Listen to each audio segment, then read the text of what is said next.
ایک حدیث پہ اگر عمل ہو جائے تو مجھے اللہ کی قسم کھا کر میں کہتا ہوں یہ کورونا کا پتہ ہی نہیں چلے گا کہاں گیا. صرف ایک حدیث. میرے نبی نے فرمایا 4 باتیں مجھ سے لے لو پھر دنیا بھی تمہاری ہے آخرت بھی تمہاری ہے. 4 اذا کانت فیک. 4 باتیں لے لو مجھ سے پھر دنیا بھی تمہاری ہے آخرت بھی تمہاری ہے. تمہیں کوئی ٹیڑھی آنکھ سے نہ دیکھ سکے گا, تمہیں کوئی نقصان نہ پہنچا سکے گا کہ تمہارے رب کا سایہ تم پہ چھا جائے گا. تو 4 باتیں کون سی ہیں؟ صدق و حدیث, ہمیشہ سچ بولنا, جھوٹ نہ بولنا. اب مجھے بتائیں, سارے یہ اینکرز بیٹھے ہیں, سارے ہمارے وزیر اعظم بیٹھے ہوئے ہیں, ہم کتنا جھوٹ بول رہے ہیں, ہم کس قدر جھوٹی قوم ہیں. ہم اس جھوٹ کے ساتھ اللہ کی بارگاہ میں کوئی مقام نہیں لے سکتے. تو میرے نبی نے پہلی بات فرمائی صدق و حدیث, سچ بولنا. دوسری بات فرمایا حفظ و امانت, کبھی کسی کو دھوکہ نہ دینا. یہ میرے نبی نے فرمایا میرا امتی ہر گناہ کر سکتا ہے, 2 کبھی نہیں کرے گا, ایک جھوٹ کبھی نہیں بولے گا, ایک دھوکہ کبھی نہیں دے گا. تو وزیر اعظم صاحب آپ اکیلے ہیں, دیانتدار ہیں, اللہ سے رونے دھونے والے ہیں, مانگنے والے ہیں, لیکن 22 کروڑ لوگوں میں سچے کتنے ہیں؟ 22 کروڑ لوگوں میں دیانتدار کتنے ہیں؟ ایک بہت بڑے چینل, میں ہاتھ جوڑ کے اینکر بیٹھے ہیں, معافی مانگ کے بات کر رہا ہوں, ایک بہت بڑے چینل کے مالک نے مجھ سے کہا کوئی نصیحت کرے. میں نے کہا چینل سے جھوٹ ختم کر دو. کہا پھر چینل ختم ہو سکتا ہے, جھوٹ نہیں ختم ہو سکتا. تو جہاں جس کو, یہ صرف پاکستان کی بات نہیں, پوری دنیا کا میڈیا جھوٹا ہے اور سب سے زیادہ جھوٹ بولا جاتا ہے. اور میرے رب کو, میرے نبی کو جھوٹ سے نفرت ہے. میرے نبی نے فرمایا پیاز کھا کے مسجد میں مت آؤ کہ فرشتوں کو تکلیف ہوتی ہے, بو ہوتی ہے. لیکن میرے نبی نے فرمایا جب کوئی مرد عورت جھوٹ بولتا ہے تو فرشتے اس کے منہ کی بدبو سے 3 میل دور بھاگ جاتے. تو جھوٹ اور خیانت کے ساتھ ہم کسی آفت کا مقابلہ نہیں کر سکتے. آپ نے فرمایا صدق و حدیث, حفظ و امانت, سچ بولنا چاہے جان چلی جائے, اور دھوکہ نہ دینا. مسلمان کسی کو دھوکہ نہیں دیتا ہے. تیسرا فرمایا حسن و خلیقت, اپنے اخلاق اچھے کرنا, اور اخلاق کا سب سے اونچا مقام حیا ہے. اب میں کیسے بات کروں؟ میرے دیش میں حیا کو کس نے تار تار کیا؟ میرے دیش کی بیٹیوں کو کون نچا رہا ہے؟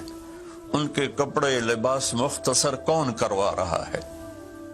یہ کس کے گردن میں یہ گناہ ڈالوں؟ میں مجرم ہوں, میں نے اپنی قوم کو نہیں سمجھایا, میں اللہ سے معافی مانگتا ہوں. لیکن جب مسلمان کی بیٹی بے حیائی کی طرف چل پڑے اور نوجوان بے حیائی کی طرف چل پڑے تو اللہ کی رحمت. سب سے زیادہ عذاب قوم لوط پر آیا کہ وہ بے حیائی میں ساری باؤنڈریز کراس کر گئے تھے, تو اللہ تعالیٰ نے ان پر 5 عذاب بھیجے. 5, کسی قوم پہ 5 عذاب نہیں آئے, ایک ہی عذاب آتا تھا, ان پر 5 عذاب آئے. تو تیسری بات میرے نبی نے فرمائی ہے کہ حیا والے بنو, حیا والے بنو. لیکن میری نسل ہے, مجھ سے خان صاحب نے بات کی تھی پہلی دفعہ کہ میں چاہتا ہوں کہ میری یوتھ اللہ کے نبی کے ساتھ جڑے, چونکہ جو ہمارے کالج ہیں, ہماری یونیورسٹیز ہیں, ہمارے خاص طور پر جو یہ پرائیویٹ سکولز ہیں, یہ امت کو, نوجوانوں کو اللہ رسول سے کاٹ رہے ہیں. تو اللہ تعالیٰ یہ پہلا شخص ہے جس کے لیے میرے دل سے دعا نکلی جب اس نے کہا کہ میں نے آپ کو اس لیے بلایا ہے کہ میری قوم اپنے نبی کے ساتھ کیسے جڑ جائے. میں کیا بتاؤں, جب تک اس بے حیائی کو نہیں ہم روکتے, اور کوئی روک نہیں سکتا ہے, اندر سے نیت نہ ہو. سرنڈو ماڈل سکول میں میں نے میٹرک کیا ہے. ہمارے ایک وارڈن, میں ہاسٹل میں رہتا تھا, وہ آ گئے, نمازی تھے, انہوں نے نماز کی سختی کر دی, ہم بے وضو جا کے کھڑے ہو کر نماز پڑھ لیتے تھے. بے وضو، کیونکہ ڈنڈا انسان کو انسان نہیں بناتا ہے جب تک انسان اپنے من میں ڈوب کر پا جا سراغ زندگی۔ تو اگر میرا نہیں بنتا نہ بن، اپنا تو بن۔ یہ تو اپنے اندر دل دریا سمندروں ڈوگے کون دلان دیا جانے ہو، وچے بیڑے وچے جھیڑے وچے ونج مہانے ہو۔ میری قوم جھوٹ چھوڑ دے، میری قوم بددیانتی چھوڑ دے، میری قوم بے حیائی چھوڑ دے۔ وعفت فی تہمت، آخری بات میرے نبی نے کہا، رزق ہی امسا مغفور اللہ، جو صبح سے شام تک رزق حلال میں تھک جاتا ہے اس کے اس دن کے سارے گناہ معاف ہو جاتے۔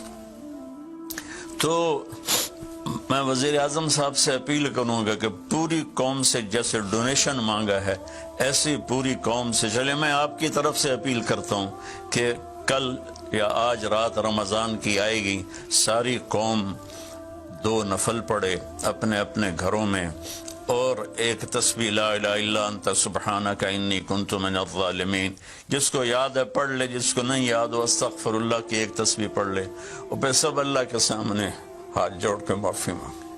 اور اللہ تعالیٰ کہتا ہے ما من یوم الا والبحر یستاذن فی ان یغرق ابن آدم، روزانہ، یہ مسند احمد کی روایت، روزانہ سمندر کہتا ہے یا اللہ اجازت دے میں چڑھ جاؤں اور ان کو بہا دوں۔ والارض تستاذن فی ان تبتلعہ، زمین کہتی ہے اللہ مجھے اجازت دے میں ان بے حیاؤں کو نگل جاؤں، ان جھوٹوں کو، ان بدماشوں کو، اس مافیا کو میں نگل جاؤں۔ تو والملائکۃ تستاذن فی ان تعجلہ وتہلکہ، فرشتے اللہ سے کہتے ہیں یا اللہ تو ہمیں اجازت دے ہم ان کا صفایا کریں۔ میرا اللہ کہتا ہے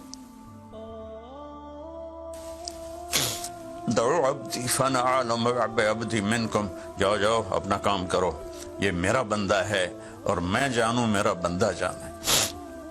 ان کان عبدکم فشانکم بہی، تمہارا بندہ ہے تو مار دو، ان کان عبدی فمنی ولی منی ولی عبدی، اگر میرا ہے تو میں انتظار کروں گا، میں انتظار کروں گا۔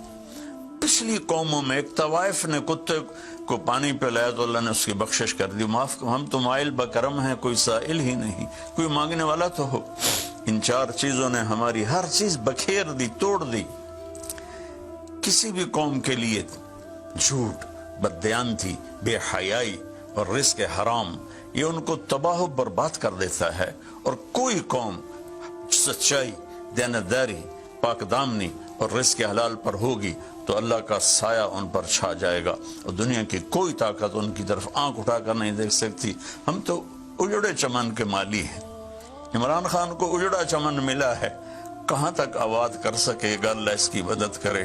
چمن کے تخت پر جس دم شہ گل کا تجمل تھا، ہزاروں بلبلیں تھی باغ میں، ایک شور تھا، غل تھا، کھلی جب آنکھ نرگس سی، نہ تھا جز خار کچھ باقی، بتاتا باغ مارو رو، یہاں غنچہ یہاں گل تھا، یہاں غنچہ یہاں گل تھا۔ ابھی عمران صاحب نے یرموک کی اور قادسیہ کی بات کی، کتنے تھے؟ 30,000 تھے خالد ابن ولید کے کمانڈ میں، اور سامنے باہان جو تھا وہ 3 لاکھ کا لشکر لے کر آیا ہوا تھا، اور قادسیہ کے میدان میں بھی 30,000 صحابہ تھے، اور ادھر سے جو رستم تھا وہ 3 لاکھ کا لشکر لے کر آیا ہوا تھا، ان کے ساتھ اللہ تھا۔ ہم اللہ کو ساتھ لیں، سارے اسباب اختیار کریں۔ مالداروں سے کہتا ہوں، میں نے اپنا کلپ الگ ریکارڈ کرا ہے کہ اس سال ساری زکوٰۃ ان غریبوں میں تقسیم کریں۔ آپ تک تو ہر آدمی نہیں پہنچ سکے گا، اپنے اپنے علاقے میں جو مالدار لوگ ہیں وہ اپنی زکوٰۃ غریبوں میں ان میں تقسیم کریں، ان کے گھر جا کر دیں، کسی ایک کی دعا لگ گئی نا تو 7 نسلیں ہماری آباد ہو جائیں گی۔ تو بس میں معافی چاہتا ہوں، آپ نے مجھے کافی دیر بٹھایا تو میں نے بھی تھوڑا سا آپ کا ٹائم لے لیا، تو آپ درود شریف پڑھیں۔